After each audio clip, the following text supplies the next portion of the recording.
How to make a baritone wind chime. Baritone wind chimes add a lovely deep voice to the sounds of your garden. They are not any harder to make than any other wind chime, but they do require more materials and a bit more time, especially if you want to tune them. Things you'll need: tape measure, 10 feet of 1-inch diameter copper tubing, pipe cutter or hacksaw, knife, drill, 3/16-inch drill bit, 1/4-inch drill bit, 20 feet of string or twine, 2 3-inch diameter wooden circles of 1 inch thickness, 7-inch diameter wooden circle of 1 inch thickness, 4-inch high, triangular wooden wind catch of 1 inch thickness, pencil, sandpaper. Preparation: drill 5 evenly spaced holes of 3/4 inch inside the edge of the 7-inch diameter wooden circle with the 1/4 inch drill bit on the drill. Drill a hole in the center of the disc. Drill a hole in the center of each of the 3-inch wooden discs with the drill and the 1/4 inch drill bit. Drill a hole near the top of the triangular wooden wind catch with the 1/4 inch bit in the drill. Measure the 1-inch copper pipe with a measuring tape and mark the pipe with a pencil at the following lengths: 46 inches, 43.5 inches, 41 inches, 38.5 inches and 36 inches. Add 1/4 inch to each of these lengths if you want to fine-tune the chimes. Cut the copper pipe at your marks with a pipe cutter or hacksaw. Tuning the chimes. Hold the 46-inch copper tube 10 inches from the top and strike lightly. Saw 1/4 inch off of the tube with the hacksaw or pipe cutter if you do not like the tone, and strike again. Cut 1/4 inch off the copper pipe again if you still do not like the tone.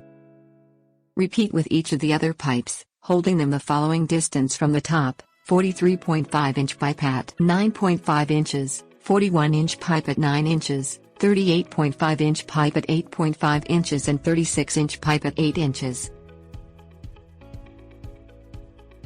Finishing.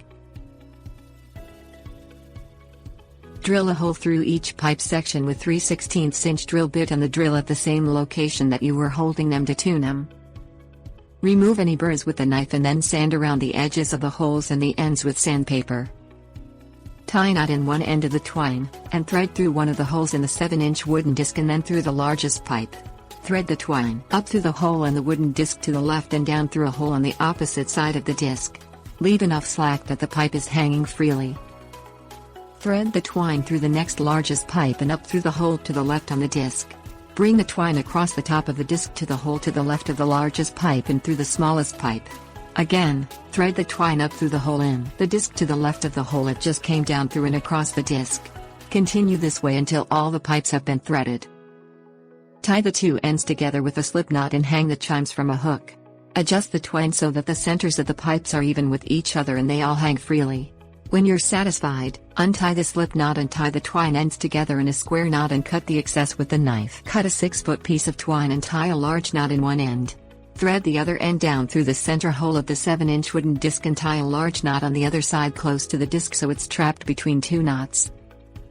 Thread the same piece of twine through one of the 3-inch wooden discs and slide the disc until it hangs beneath the larger disc at about the midpoint of your chimes and tie a large knot in the twine beneath the disc. Thread the second 3-inch wooden disc onto the twine below the first 3-inch disc.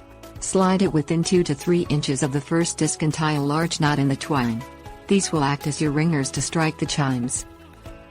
Thread the twine through the hole in the top of the triangular wind catch, allowing it to hang below the chimes, and tie it off. Cut the excess twine off with a knife. Tips: warnings. Using harder metals for your chimes will produce a sharper sound. Using wider diameter pipe for your chimes will produce a longer resonance.